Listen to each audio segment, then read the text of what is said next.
할렐루야. 사랑하는 에베네셀 가족 여러분, 오늘도 하나님께서 우리 모두에게 새 날을 또한 새 생명을 허락해 주셨습니다. 아침을 여는 시편 묵상, 오늘도 시편의 아름다운 찬송을 따라서 복된 하루를 살아가는 우리 모두가 될 수 있기를 원합니다. 이 아침에 우리가 함께 고백할 찬송은 새 찬송가 427장 내가 매일 기쁘게입니다.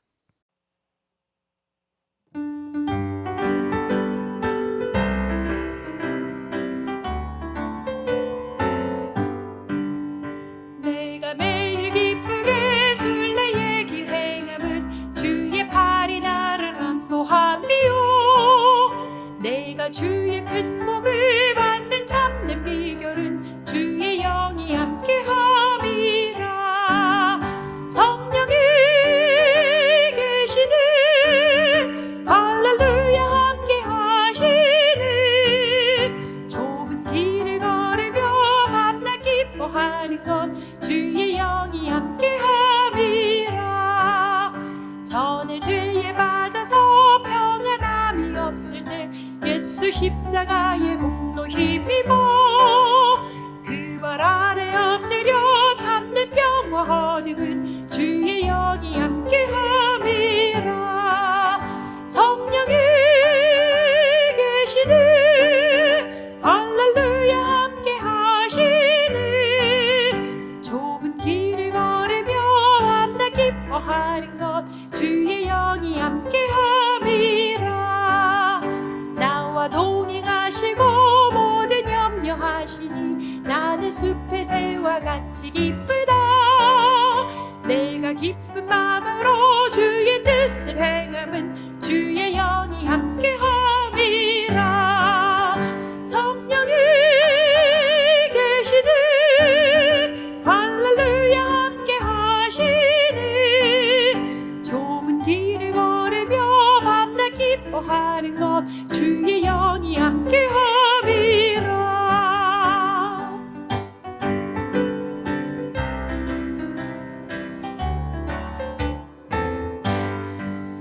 세상 모든 욕망과 나의 모든 정욕은 십자가에 이미 못을 박았네. 어두운 밤이 지나고 무거운 짐 벗으니 주의 영이 함께함이라. 성령이 계시네, 할렐루야 함께하시네. 좁은 길을 걸으며 밤낮 기뻐하는 것 주의 영이 함께함이라.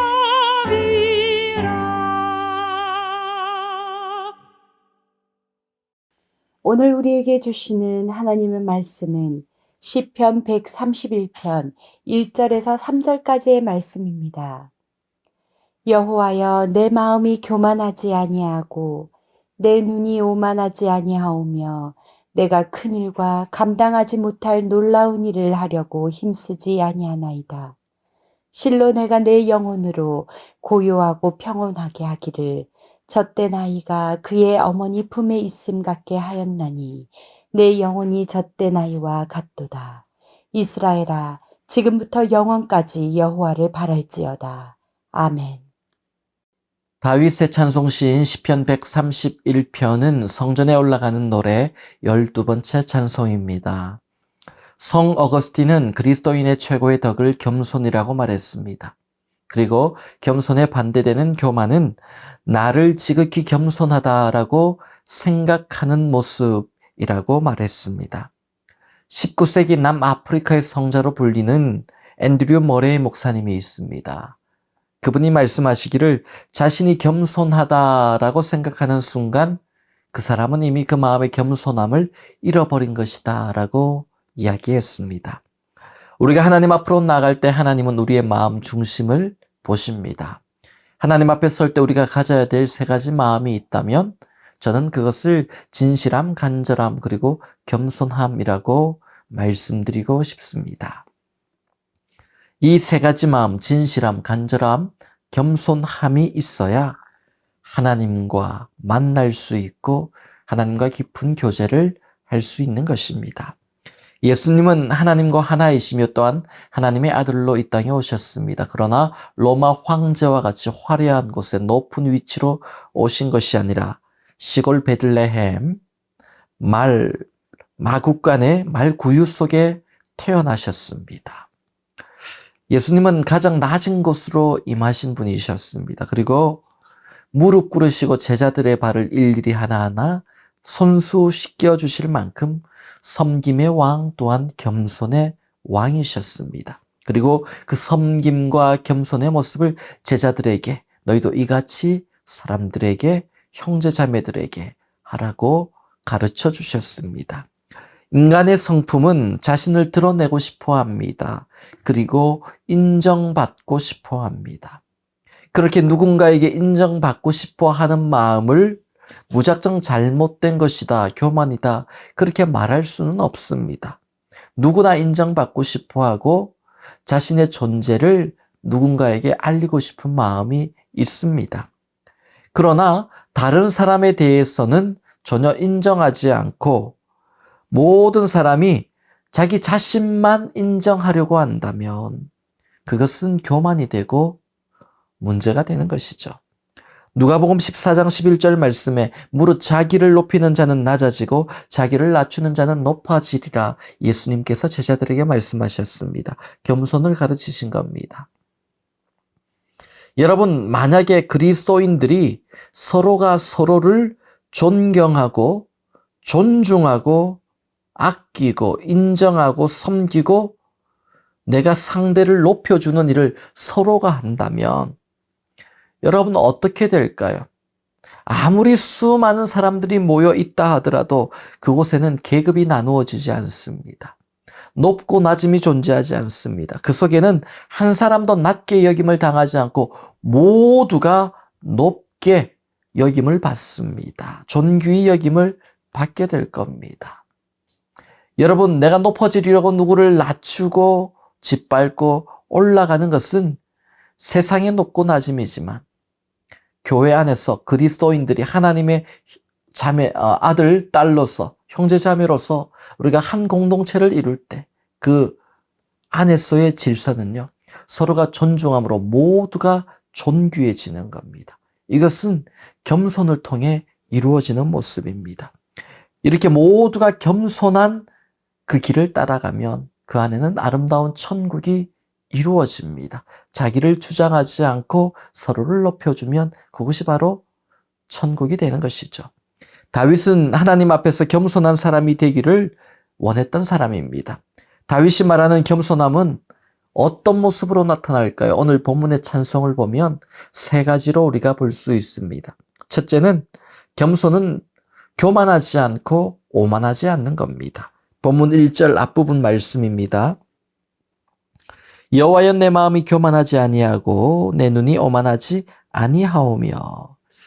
교만과 오만이란 두 단어가 나오는데요. 교만함과 오만함 같은 의미로 쓰일 때가 많습니다. 그러나 굳이 의미를 나눈다면 교만함은 마음의 상태를 의미하고 오만함은 그 교만한 마음이 겉으로 드러난 태도나 행동을 의미하는 겁니다.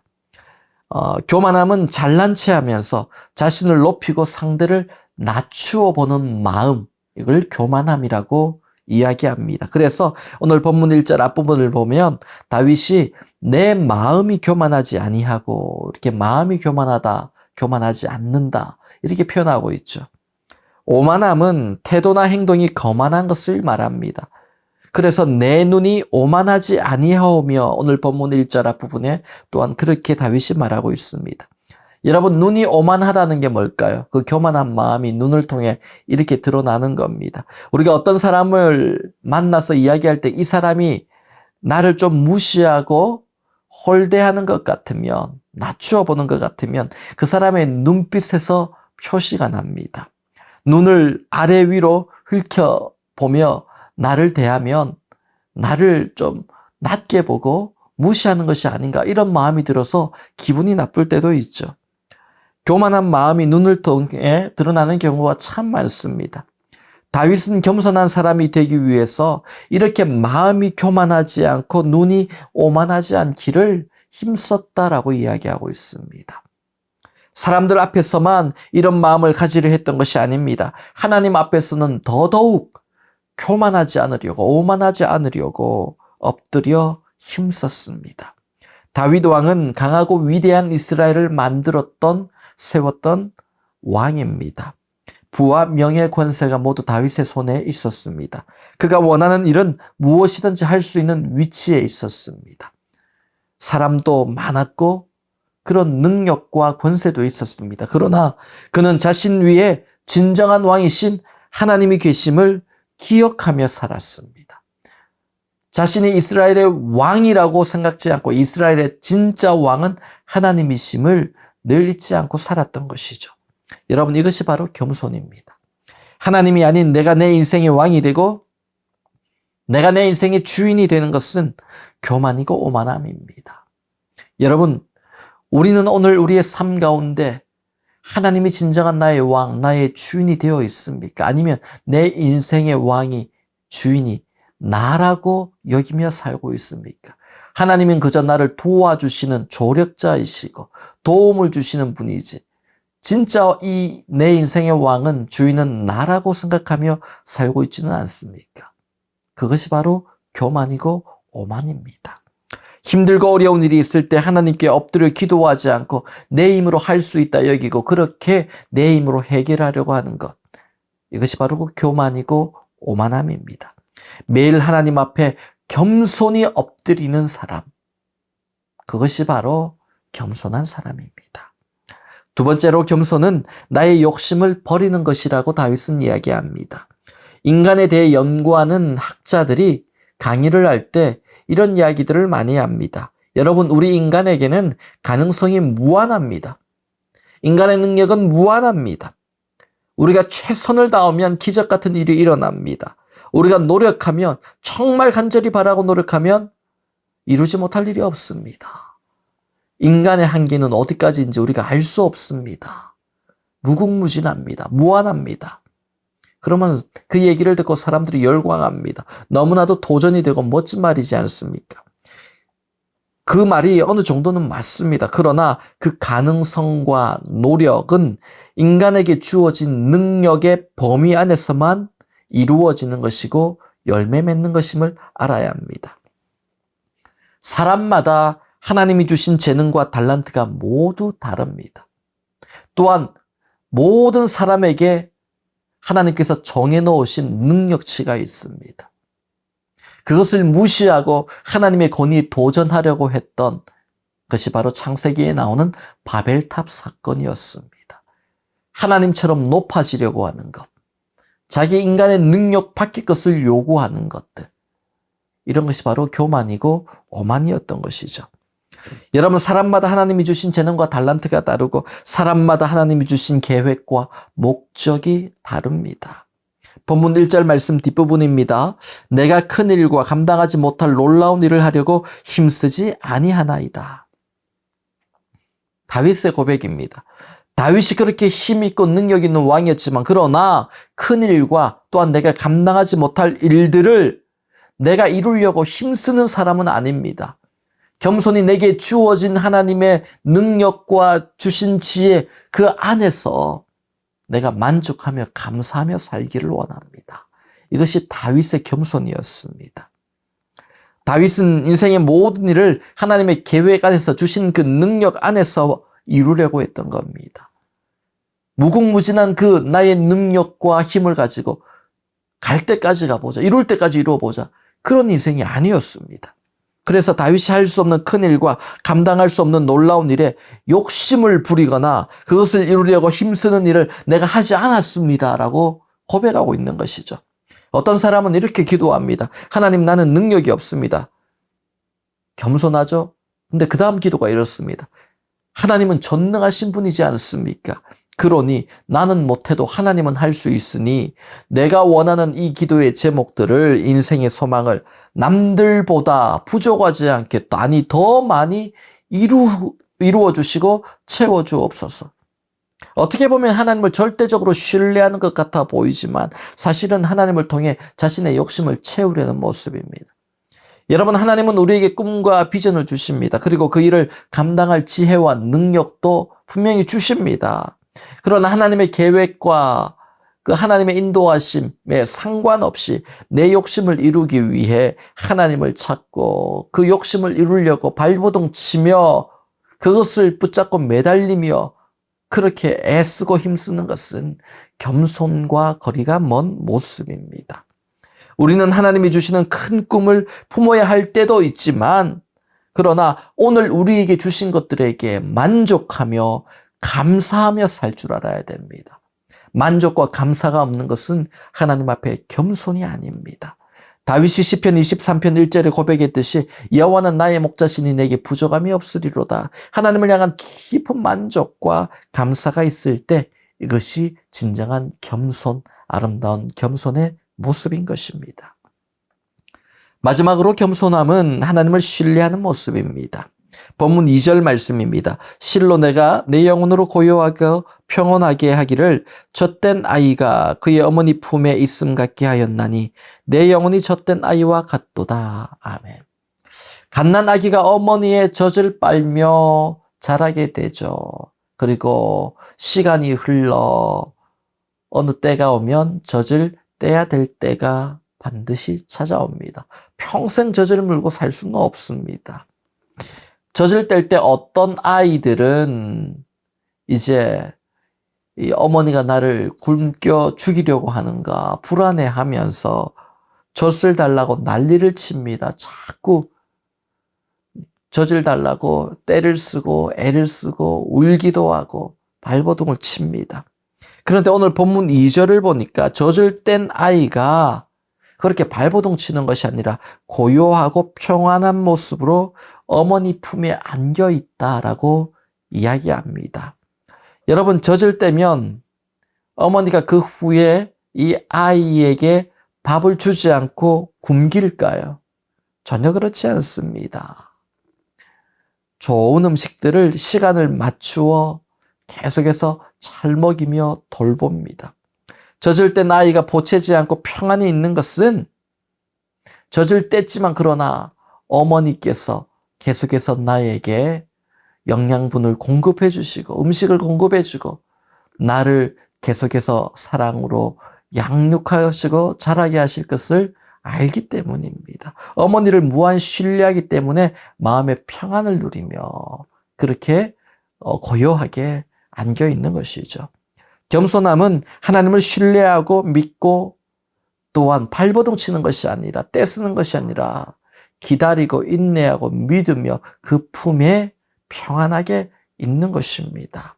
겸손한 사람은 끝까지 하나님을 믿고 기다릴 줄 아는 사람입니다. 그리고 그 기다림 끝에는 반드시 하나님의 놀라운 응답이 있음을 여러분 믿으시기 바랍니다. 오늘 아침에 말씀을 맺습니다. 오늘 아침은 다윗이 노래한 겸손에 대한 찬송을 함께 나누었습니다. 겸손은 교만한 마음을 버리고 오만한 태도를 버리는 것이라고 했습니다. 겸손은 하나님께서 오늘 내게 주신 것들을 감사하고 만족하는 삶이라고 했습니다. 겸손은 하나님의 품 그 안에 안겨서 하나님을 의지하고 하나님의 공급을 믿음으로 기다리는 것이라고 했습니다. 여러분, 이 겸손한 마음이 우리 가운데 온전히 자리 잡아서 그 마음으로 하나님 앞에 엎드리는 우리의 삶이 될 수 있기를 축복합니다. 특별히 오늘 본문 시편 131편은 성전에 올라가는 노래입니다. 우리가 하나님 앞에 나아갈 때 또한 예배의 처소로 예배의 자리로 나아갈 때 하나님이 기뻐하시는 마음은 바로 겸손의 마음임을 우리가 또한 기억해야 합니다.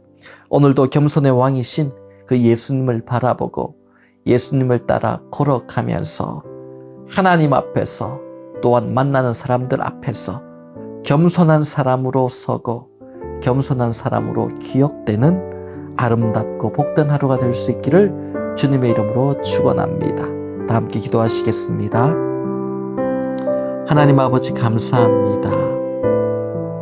오늘 말씀을 통하여서 다윗이 품었던 하나님 앞에서의 그 진실하고 겸손한 마음을 우리도 품기를 원합니다. 우리 마음 속에 교만한 마음을 버리게 하여 주옵소서. 나를 앞세우는 것이 아니라 하나님을 나의 왕으로 고백하게 하여 주옵소서. 우리 주위의 형제 자매들을 존중하고 세워주는 섬김의 마음도 허락하여 주옵소서. 교만한 마음으로 우리의 행동과 태도가 오만한, 우리의 눈이 오만하고 손과 발이 오만하는 그런 하루가 되지 않도록 주님 우리의 마음을 다스려 주옵소서. 우리 마음에 하나님이 주신 이 하루와 모든 것들에 대한 감사와 만족이 고백되어지게 하시고, 욕심을 내려놓고 하나님이 주시는 그 놀라운 것들에 대한 큰 기쁨과 감사를 고백하여 주옵소서.